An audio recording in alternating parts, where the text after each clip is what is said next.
In Hinduism, after a glorious epoch of the Vedic period, there came a temporary decline. The prolonged ritual ceremonies of the Aryan system, together with undue dominance of the Brahmin class, had a negative effect on the growth and sustenance of Hinduism. Excessive religious formalities and the over-exploitation of the lower castes caused severe damage to the cause of the religion. There was stagnation and suffocation of the Hindu society. There were dissenting factions everywhere. Time was thus ripe for alternative options to sprout. Jainism and Buddhism were born as alternative spiritual paths and in due course became very well established religions. From this big jolt, many attempts were made to revive and rejuvenate the decadent Hindu religion. The Gupta Empire has been described as an era of Hindu revival. There was Hindu activity in the form of construction of many magnificent temples, although this dynasty supported the Buddhist and Jain religions as well.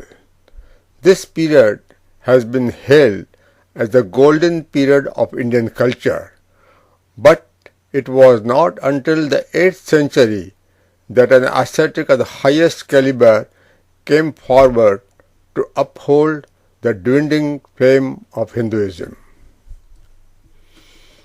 He was Adi Shankaracharya.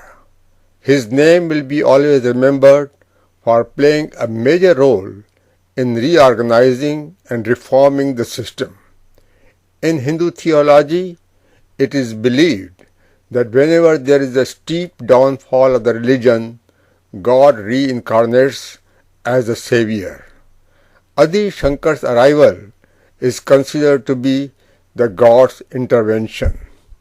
Not only was he a child prodigy who mastered all the major scriptures at the tender age of 7 years, but he also went by foot to all 4 major corners of the country. He then established 4 major religious monastic centers or maths in India. Shankara brought all the varying sects under one roof and wrote voluminous commentaries on the Upanishads, the Bhagavad Gita and the Brahma Sutra. These scriptures remain classic authorities even today. Anyone who is interested in the philosophy of Hinduism cannot afford to bypass this genius of the Hindu mind. Among the many reforms that he affirmed was the toning down of oppressive formalities. Adi Shankar was a strong proponent of Advaita, God is all and everything is but his manifestation. He, however, was very accommodating to the dualistic Dvaita philosophy as well. Adi Shankar's devotional poetic work, Bhaj Govindam, is a testimony of his universal approach. Apart from these 3 main sects, Shaivite, Vaishnavite and Shakta, there are innumerable small divisions and subsects among the Hindu religions organization. All Hindu sects, however, have more unifying elements than those of division. The diversity of Hinduism is based on the ethnic origin of different groups of society as well as the distinct aspiration of the individuals. Violence amongst each other is conspicuous by its absence. All sects uphold the supremacy of the Vedas and also accept the basic philosophies of karma, as you sow, so shall you reap, punarjanam, reincarnation, samsara, the eternal cycle of birth and death, moksha, salvation, and avatarkaran, God incarnation. The differences among the various sects are minor and add diversity in place of uniformity. Adi Shankar then also popularized the ancient unified sect Samarthas, those who believed in all deities and classical Hindu scriptures. He re-established the worship of the five deities Shiva, Vishnu, Brahma, Shakti and Ganesh, Panchadeva Stapna. In the dwindling phase of the Hindu society, his organizing a major unity program among the different sects caused him to be seen as the great savior.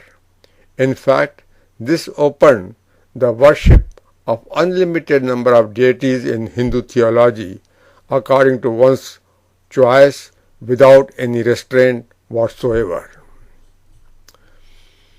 The concept of adopting a preferential personal deity, Ishtadevta, became more accepted. This notion was in conformity with the essential Vedic teaching Ekam Sad Vipra Bahuda Vadanti. One alone exists, sages call it by various names.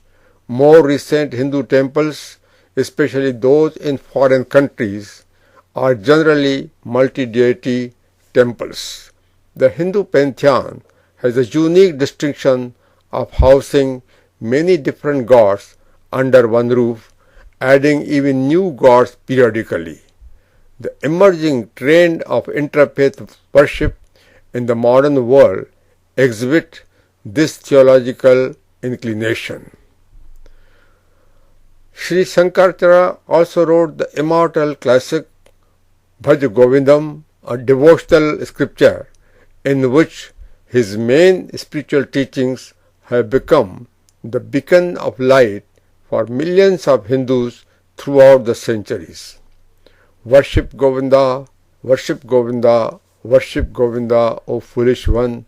Rules of grammar will profit nothing once the hour of death draws near. Thus he emphasized true worship above the formalities of rituals and ceremonies.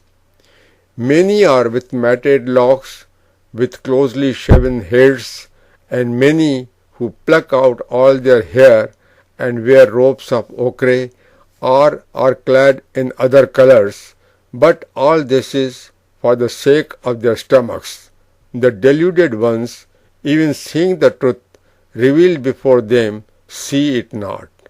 He painted the picture very boldly and bluntly of all the pseudo-saints, whether they belong to the Hindu, Buddha or Jain religions.